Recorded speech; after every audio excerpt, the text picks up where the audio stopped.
The annual barbecue event hosted by my husband. Amidst a sea of guests, I'm the only one running around. There's no meat! Mark yells at me loudly to fetch meat, and then, as if that wasn't enough, he demands there's no beer. Now he wants drinks. Mark just bosses me around, doing nothing but show off. To top it all off, he says, this year we're inviting 150 people. There's only so much one person can handle. What on earth does Mark think of me? I couldn't take it anymore and confronted Mark. Look here, don't get it twisted. You're nothing special, and you're not superior, okay? Just because you helped me out a bit, don't get all high and mighty. You're the wife, it's only natural, right? What, you want to be thanked? Are you kidding me? I was stunned by Mark's words. After 10 years of marriage, I finally understood how Mark really felt about me. Is there any point in dedicating myself to this event if that's how he sees me? What about gratitude to those around us? Does he even understand the meaning of those words? If he doesn't understand English, maybe I should teach him. At this moment, I decided I would never forgive Mark. My name is Susan Parker, a 42-year-old housewife. I live with my husband Mark, and we have no children. I met Mark when I was helping out at a bar owned by a friend. He came in as a customer.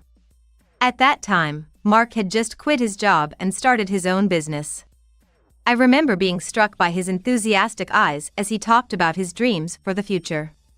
Mark seemed to appreciate how hard I worked, and it didn't take long before we started dating and got married. At the beginning of our marriage, Mark had just started his business, so I devoted myself to supporting him.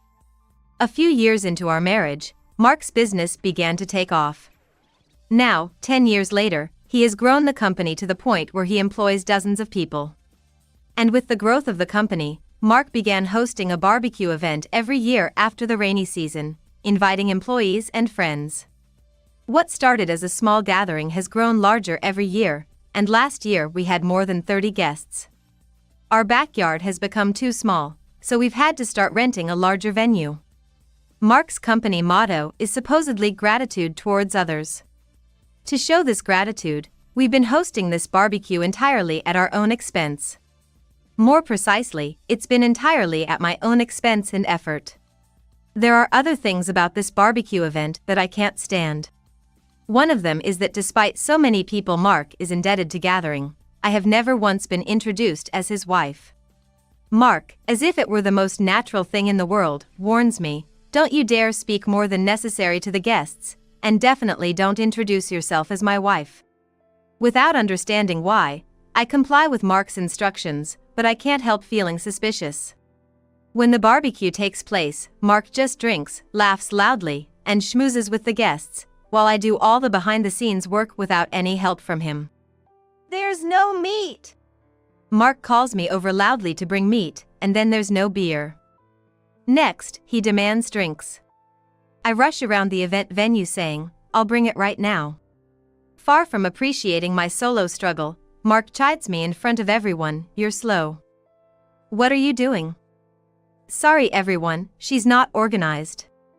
It's all me doing the shopping, fire preparation, venue arrangements, food preparation, and drink setup, so a little delay should be excused. Mark supposedly has a secretary at the company, but I wish he would delegate at least some of the menial tasks to her. I wonder how the guests view me, sweating and running around alone at this event every year.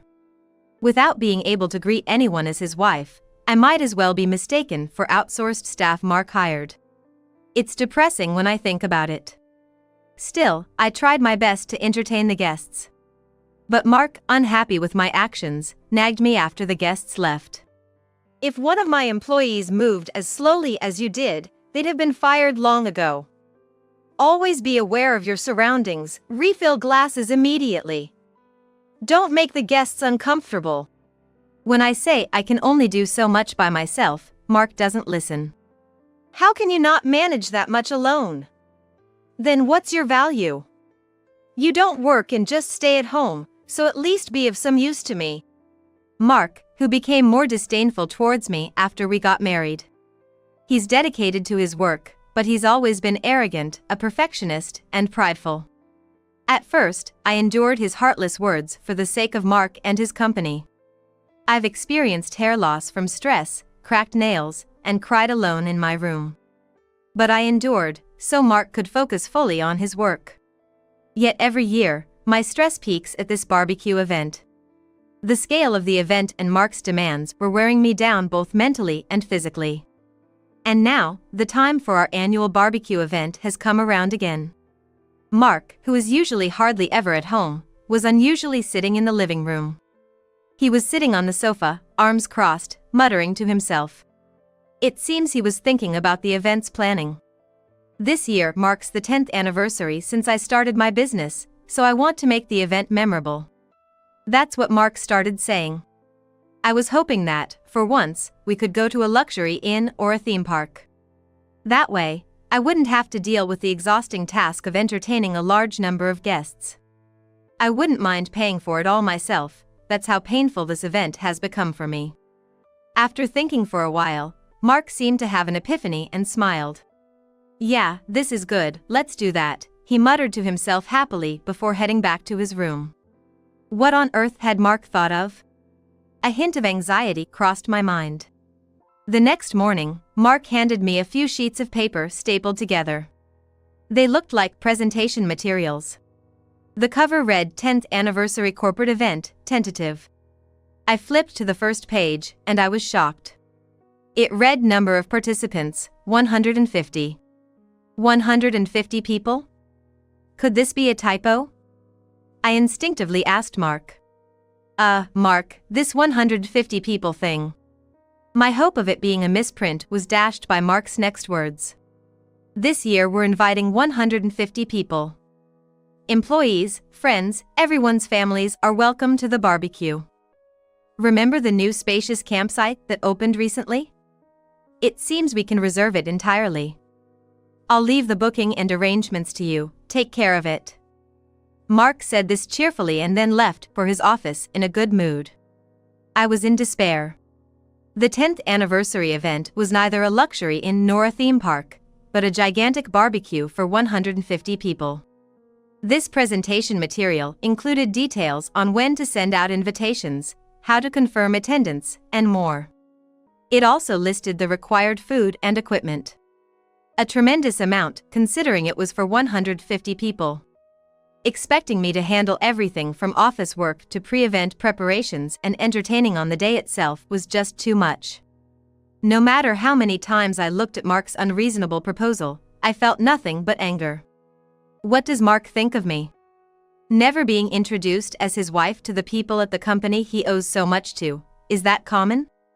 I, too, want to greet and thank the company people as his wife. Am I really Mark's wife if even that is not allowed?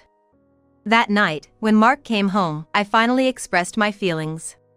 Mark, about this barbecue event, you said it's a commemorative event, right? So, this time I want to greet everyone and say thanks. Without even thinking, Mark immediately shook his head vigorously and said, Nah, we don't need that. Don't you dare greet or anything like that. As usual, I shouldn't speak to the guests, I must not reveal that I'm his wife, I should just entertain the guests, that was Mark's wish. Why can't I, as his wife, say that I am? Why does Mark adamantly hide my existence? Though I have doubts, my point wasn't finished. Also, this scale of event is too much for me alone. Can't we ask your secretary or someone from the guests to help? When I said that, Mark visibly became upset. You serious with that? If so, you really don't get it, do you? I was puzzled, what does he mean by not getting it? You know the motto of my company is gratitude to those around us, right? This event is a show of appreciation and gratitude for the employees and friends who have supported me. How could I make my secretary or guests work? Think before you speak. Mark yelled. Which mouth is speaking of gratitude to those around us? I became sad and couldn't help but confront Mark. So, I'm not considered one of those around you? I've tried to support you so you could work hard these 10 years. Don't you appreciate me at all? Not even a little gratitude? Mark let out a big sigh. Look, don't get it twisted. You're not great or anything, okay? Just because you helped me out a bit, don't get all high and mighty. You're the wife, it's supposed to be like that, right? What, you want to be thanked? Are you kidding me? Know this, I'm the great one, I'm the one everyone admires. Things can go on without someone like you. In fact, things might even run smoother without a useless woman like you. I was stunned by Mark's words. After 10 years of marriage, I finally understood how my husband truly felt about me. Is there any point in dedicating myself to this event if that's how he sees me? So, understood. Then, I'll do nothing this year, I won't participate in the event. Is that okay? Mark frowned for a moment, then glared at me but said, I don't care. I was surprised at how readily he agreed. However, what Mark said next was unbelievable. In that case, we're getting a divorce. It makes sense, right? If you're not helping, there's no point in having a wife, right? And if you're not participating, bring your parents or family to help out. Your family isn't my family, so I don't care if I make them work. He thought he could control me with the word divorce, but I was not shaken. Instead, I felt intense anger knowing that Mark never considered my family as his own. Back then, since Mark had just started his business, we didn't have a wedding ceremony. He said he would formally meet my parents once he was established, but even after 10 years, that has not been done. Yet my family, who believed in us and watched over us quietly and warmly, was thought of by Mark in such a way. To top it off, Mark said this with a high laugh. Your parents are probably just retired and have too much free time on their hands. At that moment, I decided I would never forgive Mark. What about gratitude to those around us? Does he even understand the meaning of those words? If he doesn't understand English, maybe I should teach him. I returned to my room without saying a word. And as Mark instructed, I called my father to ask for help and told him everything that had happened over the last 10 years. My father said I understand, and offered words of comfort for enduring these 10 years. Then, I'll go to the city hall to get the divorce papers first thing tomorrow, I told my father and hung up the phone. Mark's 10th business anniversary barbecue event will surely be a joyous occasion. And then, the long-awaited day of the barbecue event arrived. I entered the reserved private campground early in the morning to prepare. Despite declaring non-participation and abandoning helping, in the end, I was forced to assist by Mark. Since that day, Mark has hardly come home. Sometimes he comes to pick up some belongings, but we hardly talk. He just gives me instructions for the event's menial tasks, and then leaves again. Mark has always been busy and seldom at home, so I don't mind at all. In fact, I feel refreshed without him around. Looking at the blue sky at the campground, I reflected on the past 10 years. To put it mildly, I never felt truly happy. It was tough and painful. But thinking that it all ends today makes it seem bearable. A little later, my father arrived at the campground in his car. This time, my father and even my brother have agreed to help out entirely. It's a nice day, my father said with a smile, making me feel guilty, so I said, I'm sorry, Dad. Sis, everyone has arrived. From a large van, my brother and several young men got out. My brother, having heard about my situation from my father, had thankfully called in his colleagues from work to help as reinforcements. Thank you all for helping out today. I thanked everyone who was assisting. My father accompanied me for the shopping the day before. The setup at the venue was being done together with my brother's friends. My brother said, I often camp solo, so leave the fire starting to me, and efficiently got the fire going. My father, who enjoys cooking, volunteered to take charge of the grilling. Not a single person had a sour face, and no one was pushing their tasks onto someone else. We were all cooperating in the preparation.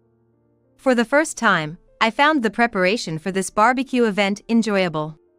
Hey, you working properly? About 30 minutes before the event started, Mark arrived. My brother's colleagues were there, but they were taking a break after just finishing the setup. My father and brother were a bit away, managing the fire. Mark didn't greet or thank everyone who came to help. Instead, he said something incredibly rude: "Don't just sit around, find some work to do. And you guys, don't talk to my guests." I was about to argue with Mark, but one of the friends calmed me down, saying it's okay. Mark came up to me and said, "You, after all this, still don't want to divorce me, huh? That's why you're panicking and helping out, but it's too late. I want to divorce you, no matter how much you cry and beg." He's always been so full of himself, I thought calmly. After all, I came here intending to divorce. Yeah, it's okay. I'll grant your wish and divorce you. I came here today to have you sign this. You need it, right? I said with a smile, handing Mark the divorce papers and a pen. Mark's face twitched a bit. Maybe he hadn't expected me to agree to the divorce. Well, without me, he'll miss having someone to handle his chores and menial tasks. There was never any love to begin with. I urged Mark to fill out the divorce papers quickly. What, you got it already? Fine, I'll sign it as much as you want. Mark snatched the pen from me and quickly filled in his name and address on the form, signed it and shoved the papers back at me roughly. Thank you, I'll submit this. Since it's our last day as a married couple, let's enjoy it. At my words, Mark looked perplexed. Don't worry, I won't talk to the guests, so you can relax, I told him, and he seemed a bit relieved and left the area. He must have had his reasons for not wanting anyone to know I was his wife. I have an idea why, but that's a story for later. Is that Mark? After Mark left, my father and brother, who had been managing the fire a little distance away, came over. Mark hadn't even tried to greet my father, even though they were not far apart. I truly felt sorry for having married such a man. He's still got arrogant attitude. It seems my brother had some acquaintance with Mark. Then, my brother told me facts about Mark I didn't know. I was not surprised by anything I heard. I was already planning to divorce him. But if there was evidence of these facts, all I could do was act on them. I was truly grateful to my brother for enlightening me. The event started at 11 a.m. There were a few guests arriving at the venue, but nowhere near the 150 people expected. No families were in sight either. My father and brother were lighting the fire, while my brother's friends and I stood by with drinks ready for the guests. Then, a young woman came jogging over. Probably in her late 20s. She had long hair tied back and wore a sun cap. Dressed simply in a t-shirt and jeans, but it was clear she was quite beautiful. She must be Mark's secretary. I am Mark Carter's secretary. Who sent out the invitations for today's event? The beautiful woman asked us coyly, looking at our faces in turn. She seemed unsure of herself. Probably instructed by Mark to ask. Mark knew I had sent them, which was insincere of him. I admitted that I was the one who sent them. Excuse me, but were all the guests listed definitely sent invitations? I informed the secretary that indeed, all listed guests had been sent invitations, that Mark had confirmed it, and that I had the receipt from sending them all at once. I had anticipated being asked such questions. I had prepared evidence just in case. The secretary looked troubled and said, "It seems like the turnout isn't very good. Mark is worried. Especially since some of the company's major investors and their sons, who are important clients, haven't shown up. He's quite anxious." Excuse me, but did you really send out invitations to everyone? I reaffirmed that I had indeed sent them without fail. The secretary replied, "I see. Thank you. I'll be leaving then," and left. As the secretary left, Mark came storming in with an angry demeanor. "Hey Erend. Did you really send out the invitations? If you did, why are there so few guests?" Being called Erend instead of by name was degrading to anyone. "Don't ignore me. There's not even 50 people here, let alone 150. Hey!" I faced the raging Mark and showed him a piece of paper. The guest list Mark had sent me for this event included names of his company's employees and friends. Additionally, as the secretary mentioned, Names of executives and major investors from affiliated companies were also listed. Typical of the cunning Mark.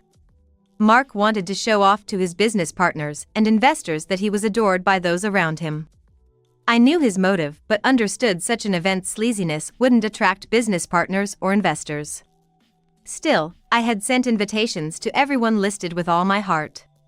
At the end of each invitation, I included, if unable to attend, please send your reason for absence to the following email address. Anonymity is acceptable. Your feedback will be used for future event planning. As a result, I received a plethora of anonymous emails. The paper I showed Mark summarized the reasons for absence. Most were harmless excuses like family commitments or prior engagements, but some people sent their true feelings anonymously. I'm tired of listening to the boss bragging every time. It irritates me that he hosts fancy events without repaying the money he owes. Don't invite me just to show off when we're not even close. Who is Mark? It's sad to see a staff member running around alone. Mark, you should help out. Mark's eyes widened as he read the list. His face turning red with anger. Who the hell sent this?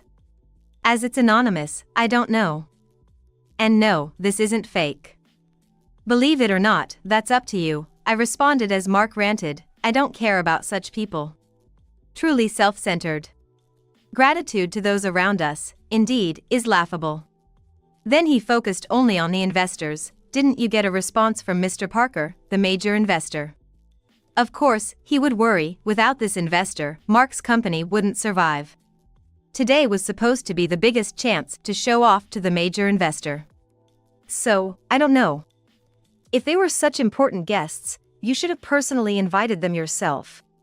I said to Mark as a matter of fact. Mark frowned and muttered under his breath. I don't know their personal contact info.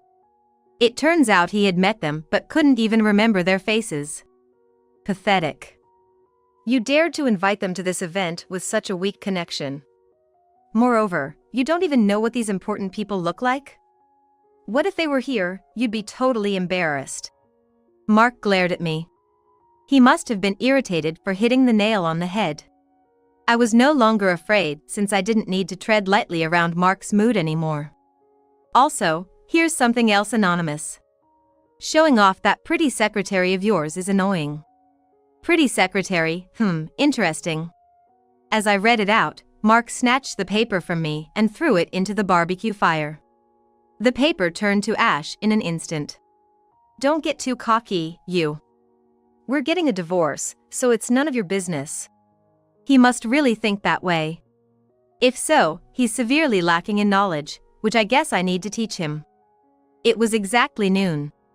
Although fewer than expected, guests are still guests. Today, I am here to perform my last duty as Mark's wife. So, I wanted to serve the guests who had arrived with due respect. My father and brother were grilling meat, and I was serving it. My brother's colleagues were filling up any empty glasses with drinks. With more hands on deck, the hospitality seemed more fulfilling than in previous years. The attendees seemed to be mostly Mark's employees who couldn't refuse his invitation or friends who owed him in some way. But there were also those who genuinely respected Mark. Mark, as usual, was sitting proudly among the guests. The self-satisfied, self-praising egomaniacs go on and on about how hard they have worked for the past 10 years, how amazed they are at their own business acumen, how easily they are endeared to others, and on and on. I wonder what the guests, forced to listen to this, were really thinking. Probably every year, they have been subjected to the same stories. I even feel sorry for it. For all the guests who gathered for Mark's sake, I decided to make my final address as his wife. Thank you all for joining us today at Mark Carter's 10th business anniversary event. I stepped in front of the guests and thanked them. The guests started to murmur, wondering what was happening, and Mark looked at me, shocked. I no longer needed to adhere to Mark's instructions. For these 10 years, I intended to support Mark as his wife, but it seems I have failed and am no longer qualified to be his wife. The murmur among the guests grew louder.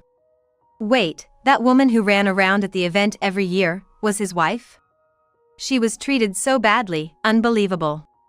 Wow, Mark, that's low. You didn't take care of your wife at all. This must have been a significant reason why Mark never wanted to admit I was his wife. While claiming gratitude to those around us as his motto, he was exploiting me. Mark tried to stop me from speaking, but he was held back by colleagues from my brother's company. Though I will no longer be his wife, I wish Mark Carter all the best in the future. Saying that, I showed my gratitude again. You son of a gun. Mark looked like he was about to lash out, and the guests expressed their disapproval. Mark, you said you valued family. That was a lie, huh? Disappointing. Are you really abandoning such a hardworking wife? Are you sane? What will you do now? Are you going to marry your secretary? That was asked by my brother. Didn't you say that at a drinking party we attended together? Who are you? I don't know you. Stop lying. Clearly, Mark's behavior is off. He is visibly shaken. My brother continued with a smile. I am your wife. Susan's brother. It was strange, you were married to my sister, yet you claimed to have a close relationship with your secretary. Ah, do you want to see the evidence photos? Shall I show them to everyone? My brother said as he pulled out several photos from his breast pocket. They were of Mark and his secretary, in intimate poses. Yes, this was about 3 years ago, I believe. And this one is from last year. You should have met me several times by now. It's unfortunate you don't remember. At that time, you said you wanted to marry this woman. I see the relationship has continued. I had been informed of these facts by my brother before the event started. My brother knew about Mark's infidelity but kept it a secret out of concern for me. Despite his smiling face, it seemed like anger was boiling inside him. The guests' gaze towards Mark turned even sharper. They looked at him as if he were tainted. You. What do you think you're doing with this? Your tiny company, I could crush it in no time. My brother calmly asked, and how would you crush it? You seem to know nothing, so let me enlighten you. I have big investors who believe in my philosophy. Their son was supposed to do business with my company. The scale of money we're talking about is different from yours, man. I could crush your company with money. Using a barely connected investor as a shield, Mark was smug. Then, my father also approached and said, Mark, enough is enough. What do you want, old man? Stay out of this. My brother warned him not to use harsh words towards our father. Mark glared at me. Susan, you're the worst, and so is your brother. And now your father too. What's wrong with your family? Really horrible. Mark's pride was sky high to the end. Even in this situation, he couldn't see his own faults. Mark, it's truly unfortunate. My father really believed in your gratitude to those around us. But over these 10 years, you've drastically changed. You've turned people around you from objects of gratitude into objects to use. Mark looked dumbfounded, as if he couldn't grasp what I was saying. Nevertheless, because you were my spouse, my father has been financing you all these years, hoping for your success. Mark's eyes widened suddenly. You had no interest in me, so you forgot my maiden name. My maiden name is Parker. Susan Parker. Parker. Then, the son is... My brother raised his hand and said, Hi, that would be me. Mark's face turned pale. The invitations reached both me and my father. As you've noticed, the deal is off. Of course, after how much you've disrespected our family. And normally, not remembering faces? Seriously? Since you and I are divorcing, naturally, my father's funding will cease. My condolences. Divorce is a matter between spouses, and I understand that sometimes it's unavoidable. But you've treated Susan too poorly. Without gratitude towards the people closest to you, your family, it seems there's no reason to continue funding. Mark collapsed to his knees. Without a rebuttal, he must have realized his life was in ruins. But my retaliation wasn't over yet. I hate to add to your despair, but I'll be claiming compensation for your infidelity. It seems you weren't aware, so let me inform you. In cases of divorce due to infidelity, you're considered the guilty spouse. Compensation ranges from about $20,000 to $60,000. And I'll be claiming from your secretary for emotional distress damages. A lawyer will contact you with the details. Also, I'll be billing you for the event expenses I've covered so far, just so you know. After hearing my story, the beautiful secretary, who was Mark's affair partner, tried to sneak away from the scene. But she was surrounded by other female guests and seemed to have no escape. Mark, on the spot, hung his head as if bowing to the ground. The guests gathered around him as if to encircle him, pitying Mark who had lost everything. The sound of the barbecue flames crackling filled the venue. A month has passed since that fateful barbecue event. Mark's bad reputation spread quickly, and it seems his business transactions were halted by various parties. Reluctantly, Mark's company closed down after 10 years of operation. However, we couldn't let the employees of Mark's company be left stranded, so they were offered jobs at my brother's company. Everyone initially joined Mark's company, attracted by his motto of gratitude to those around us, but they couldn't keep up with the changes in Mark, who became increasingly unrecognizable. It turns out Mark had been conducting business in rather dubious ways, borrowing money from friends and causing considerable inconvenience. I've repaid those friends from my own pocket, and planned to have Mark reimburse me, adding it to the alimony. Mark, abandoned by the beautiful secretary and without a job, is now eking out a living through day-to-day odd jobs. Sometimes, I get calls from Mark on my smartphone, but I've never answered them. Letters also arrived in the post, but I threw them away without reading. What is there to talk about now, after all? The sparkle in Mark's eyes I once knew has long gone. I feel no remorse or sentiment for him anymore. As for me, like Mark's former employees, I am now gratefully working at my brother's company. It's a wonderful environment where people truly value and appreciate each other, and I am enjoying my work every day. The house where I lived with Mark was originally a gift from my father, so I continue to live there alone. Now, I look forward to visits from my brother and his family, our parents, and colleagues from work. I am living happily in the present, making up for the tough 10 years. I will continue to never forget gratitude to those around me and live life brightly and positively.